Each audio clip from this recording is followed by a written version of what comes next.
Good morning बेटा। Today's Hindi literature class BA second part the Sam third. ठीक है बेटा। आज हिंदी की क्लास में हम ग्राम कहानी पढ़ेंगे। ग्राम कहानी के लेखक का नाम जयशंकर प्रसाद है। ग्राम कहानी किसके द्वारा लिखित है? जयशंकर प्रसाद द्वारा। ठीक है बेटा। इस कहानी में लेखक ने उन लोगों की शोषण और रक्त चूसर प्रवृत्ति का उल्लेख किया है। इस कहानी में किसका वर्णन किया है? जिमीदारों का। ठीक है, बड़े बड़े लोगों का, जो क्या करते हैं, किसानों का, मज़दूरों का, छोटे जिमीदारों का शोषण करते हैं, उनका रक्त चूसते हैं, क्योंकि उनकी जो आत्मा है वह क्या है? मर चुकी है। जिन्हें धन जागीर के अतिरिक्त कुछ भी दिखाई नहीं देता। सिर्फ उन्हें क्या चाहिए? धन चाहिए। धन के लिए वह क्या कर सकते हैं? कुछ भी कर सकते हैं। अपने लोभ के लिए यदि उन्हें किसी को बेघर करना पड़े, घर से निकालना पड़े, तब भी उन्हें कोई फ़र्क नहीं पड़ता।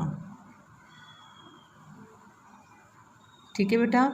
जो प्रस्तुत कहानी है, ग्राम कहानी है, वह क्या है? उद्देश्यपूर्ण कहानी है, सुद्देश्यपूर्ण कहानी है। ठीक है, यह है सामाजिक और चरित्र प्रधान कहानी है। इसमें लेखक ने स्वार्थ के कारण दूसरे के जीवन तथा जायदाद को हड़पने का कारण, दूसरे की जायदाद को हड़पने की करुण कथा कही है, या करुण दृश्य पेश किया है। ठीक है, इसमें क्या क्या दिखाया गया है? भी अपने स्वार्थ के लिए, ठीक है, वह दूसरे की जायदाद को हड़प लेता है। ठीक है, और उससे जो उसकी जो हालत होती है, ठीक है, उसका क्या किया है? वर्णन किया है। इसमें क्या है? मोहनलाल क्या है? केंद्रीय पात्र है। जो स्त्री है वह क्या है? प्रमुख पात्र है। कुंदनलाल जो मोहनलाल का पिता है वह क्या है? गौण पात्र। गौण पात्र क्या है? कहानी को गति देने के लिए कुछ समय के लिए कहानी में आता है, फिर चला जाता है। जो मोहनलाल है वह शुरू से लेकर अंत तक, मध्य में भी है ना, तो क्या है? कहानी में रहता है। इसलिए मोहनलाल क्या हुआ? केंद्रीय पात्र हुआ। ठीक है, स्त्री क्या है? प्रमुख पात्र है। जो कहानी है स्त्री के इर्द गिर्द ही घूमती है। ठीक है बेटा, कहानी स्टार्ट करते हैं। लेखक के अनुसार श्रावण मास की संध्या अत्यंत मनोहरणी होती है। श्रावण मास मतलब सावन का महीना, संध्या मतलब शाम। जब सावन का महीना होता है उस समय जो शाम होती है वह क्या होती है? मन को मोहने वाली होती है, मन को हरने वाली होती है। ठीक है, जो उस समय मौसम होता है बहुत ही सुहावना होता है। ठीक है, वह किसी का भी मन मोह लेने की क्षमता रखती है। सावन का महीना है, श्रावण मतलब सावन का। आकाश में गरजने वाले बादलों की गर्जना कानों में पड़ रही है। आकाश में क्या है? बादल छाए हुए हैं और बादल क्या कर रहे हैं? गरज रहे हैं। उसकी आवाज़ क्या है? कानों में पड़ रही है। धीरे धीरे सारे आकाश में अंधकार बढ़ता जा रहा है। और शाम का मौसम है, अंधेरा तो होना ही था। ठीक है, तो धीरे धीरे क्या हो रहा है? आकाश में अंधकार बढ़ रहा है। रह रहकर बिजली की रेखा दिखाई पड़ रही है। आसमान में क्या है? आकाश में क्या है? बादल छाए हुए हैं, बिजली क्या है? गरज रही है। पास के गांव के रेलवे स्टेशन पर जल रहे एक दो दीपक दिखाई पड़ रहे हैं। धीरे धीरे वर्षा की बूंदें बाजू को क्या कर रही हैं? ठंडा कर रही हैं। कुछ समय बाद क्या हो जाती है? वर्षा बंद हो जाती है। सहसा रेलगाड़ी के आने की आवाज़ सुनाई देती है। घंटी की आवाज़ से वातावरण में छाई खामोशी खत्म हो जाती है, समाप्त हो जाती है। देखते ही देखते रेलगाड़ी स्टेशन पर आ जाती है। रेलगाड़ी में यात्री चढ़ने और उतरने लगते हैं। एक स्त्री को देखकर फाटक के बाहर खड़ी दो औरतें रो रही थीं और वह स्त्री एक पुरुष के साथ रेल में बैठने के लिए उतावली हो रही थी। उसके सेकंड क्लास में चढ़ने पर अंदर बैठे एक बाबू साहब ने बताया, यह दूसरे दर्जे का डिब्बा है, इससे बाहर निकलो, किसी दूसरे डिब्बे में जाकर बैठो। बाबू साहब क्या थे? विलायती वेशभूषा में थे। विलायती मतलब विदेशी, ठीक है। उसने क्या था? विदेशी ब्रीचेस पहना हुआ था, कोट पहना हुआ था। विलायती कौन था? मोहनदास, ठीक है। मोहनलाल कौन था? उसने कौन सी वेशभूषा पहनी हुई थी? विलायती वेशभूषा में था, कोट पहना हुआ था, उसके पैरों में जूते पहने हुए थे, शरीर पर हंटिंग कोट था और धानी रंग का उसने साफा पहना हुआ था। ऐसे वेशभूषा को देखकर, ठीक है, ऐसा लगता था जैसे बाबू साहब का शरीर ना होकर अंग्रेजी हिंदुस्तानी का कोई महासम्मेलन हो, ठीक है। उसकी जो वेशभूषा थी बेटा, वह क्या थी? आदि क्या थी? विदेशी थी और आदि क्या थी? हिंदुस्तानी। इसलिए उन्होंने इसे क्या कहा है? अंग्रेजी हिंदुस्तानी का महासम्मेलन कहा है। जो मोहनलाल था उसका रंग क्या है? गोरा है और माथा क्या है? चौड़ा है। रंग गोरा और माथा चौड़ा उसकी सुंदरता को क्या कर रहा है? बहुत बढ़ा रहा है। वह दिखने में कैसा लगता है? सुंदर लगता है। मोहनलाल का स्टेशन मास्टर से जैसे ही आमना सामना हुआ, उन्होंने क्या किया? पहले तो एक दूसरे से हाथ मिलाए, उसके बाद स्टेशन मास्टर से बाबू साहब मोहनलाल की वार्तालाप शुरू हो गई। बाबू साहब ने स्टेशन मास्टर को बताया उसका नाम मोहन था। जब मोहन है वह अपने इलाके कुसुमपुर में गड़बड़ी की जांच पड़ताल करने के लिए यहाँ आया है और इसके बाद वह कहाँ जाएगा? कुसुमपुर जाएगा। वार्तालाप पूरी होने के बाद बाबू मोहनलाल स्टेशन के बाहर पहले से ही खड़े अपने घोड़े पर सवार होकर अपने रास्ते पर चल दिए, ठीक है। उन्होंने क्या? पहले स्टेशन मास्टर से बात की। बात करने के बाद तो वहाँ पे उसका घोड़ा खड़ा था, घोड़े पर बैठ गया और अपने गांव कुसुमपुर चल दिया। वह रास्ते में जा रहा था तो उसे क्या था? कुछ औरतें मधुर संगीत गा रही थीं। उसकी आवाज़ उसके कानों तक पड़ी। गांव में क्या थी? अंधेरा होने के कारण क्या थी? चहलकदमी शुरू हो गई थी। कुछ लोग आ रहे थे, कुछ जा रहे थे। किसान अपने हल को लेकर खेतों की ओर जा रहे थे। वृक्षों पर झूला झूलती औरतें मधुर गीत गा रही थी क्योंकि सावन का महीना था। जो लड़कियां थी, बालिकाएं थी, वह क्या थी? खेल रही थी। अचानक घोड़े के पैरों की आवाज़ सुनकर सभी औरतें चौंक गईं, ठीक है। बाबू मोहनलाल की वेशभूषा को देखकर सभी औरतें क्या हो गई? आश्चर्य में पड़ गई और उनकी वेशभूषा देखकर स्त्रियां घबरा गईं। बाबू मोहनलाल ने उन स्त्रियों से रास्ता पूछा।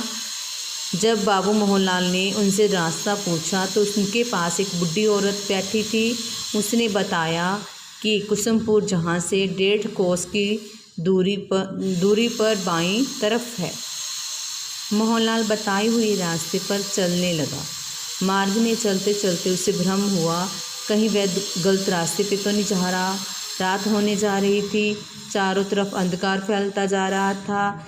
इधर उधर देखने पर उसे दिखाई दिया कि एक पास में एक ऊंचे मचान पर कुछ बच्चे शोर मचा रहे हैं। तभी उन्हें एक 15 वर्षीय बालिका उस मचान की ओर जाती हुई दिखाई दी। मोहनलाल ने उस लड़की से रास्ता पूछा तो उसने कहा कि उसे पता नहीं है। मोहनलाल ने उसे दोबारा पूछा, उसने कहा कि उसकी माता जानती होगी। बालिका ने मचान पर अपने भाई को भोजन खिलाया और उसके पास बैठे हुए लड़कों को कुछ खाने के लिए दिया और अपनी कुटिया की ओर चल दी। मोहनलाल भी उसके पीछे पीछे चल दिया। जब मोहनलाल कुटिया में पहुंचा तो वहां एक 50 वर्ष की बूढ़ी औरत मिली। उसकी मुखमंडल पर अनोखा तेज था। उसके होंठ क्या थे, अभिमान से भरे हुए थे। उसका शरीर सोने की भांति दीप्तिमान हो गया। दीप्तिमान मतलब चमक उठा, चमक रहा था। मोहनलाल ऐसी सरल और विनययुक्त मतलब प्रार्थना करते हुए विनययुक्त वृद्धा को देखकर स्वयं ही अत्यंत सरल हो गए। उन्होंने वृद्धा मतलब बुढ़ी औरत को प्रणाम किया और उनसे कुसुमपुर जाने का रास्ता पूछा। जैसे ही उसने क्या किया, बुढ़ी औरत के सामने कुसुमपुर का नाम लिया तो उसके आंखों में आंसू निकल आए। वृद्धा की जो 2 आंसू करुणा के नहीं थे, अपितु किसके थे, अभिमान के थे। वृद्धा के नेत्रों में अश्रु देखकर मोहनलाल ने उसके रोने का कारण पूछा।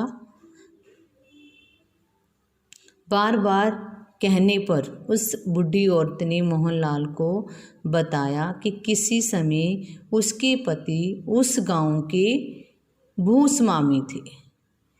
उसका वंश बहुत ऊंचा था, बड़े खानदान से थी वो। कुसुमपुर गांव के प्रधान ही उसके पति थे।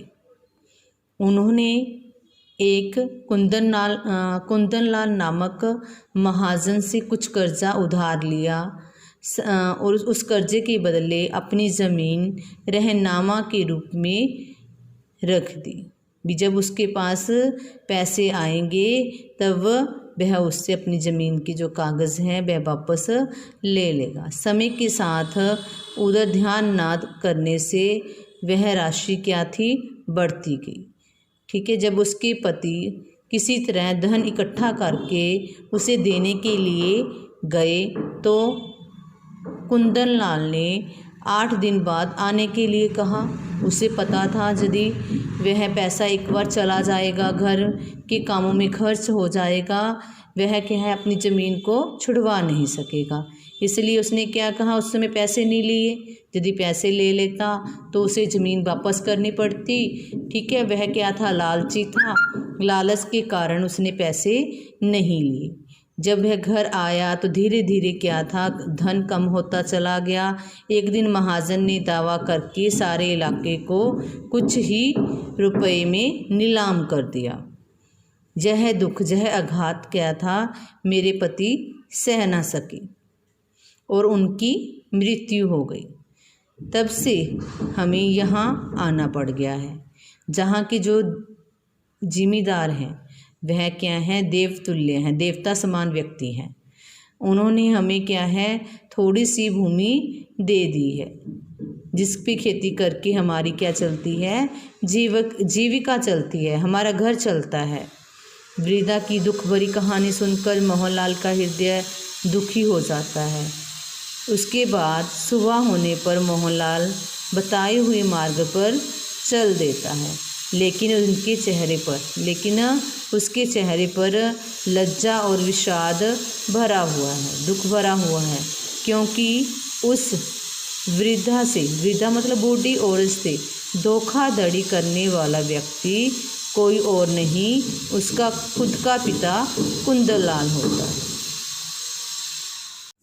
नेक्स्ट क्वेश्चन बेटा, कुंदनलाल का चित्रण। ठीक है बेटा। अब हम कुंदनलाल के करैक्टर के विषय में पढ़ेंगे। कुंदनलाल ग्राम कहानी का गौण पात्र है। कहानी का एक अंश क्या है, उससे जुड़ा हुआ है।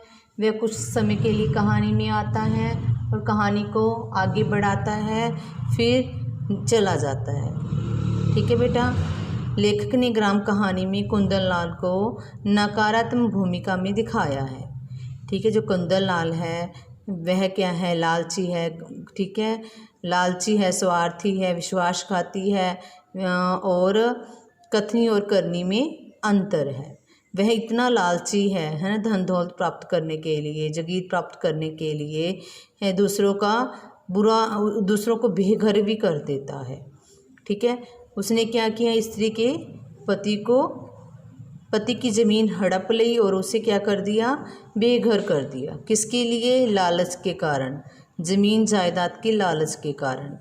उसकी व्यक्तित्व की विशेषताएं क्या हैं बेटा, निम्नलिखित हैं। कौन कौन सी हैं? सबसे पहले व्यक्तित्व, जो कुंदन लाल है, ठीक है, इस कहानी में क्या है, उसका एक अंश ही दिखाई देता है, कुछ समय के लिए आता है।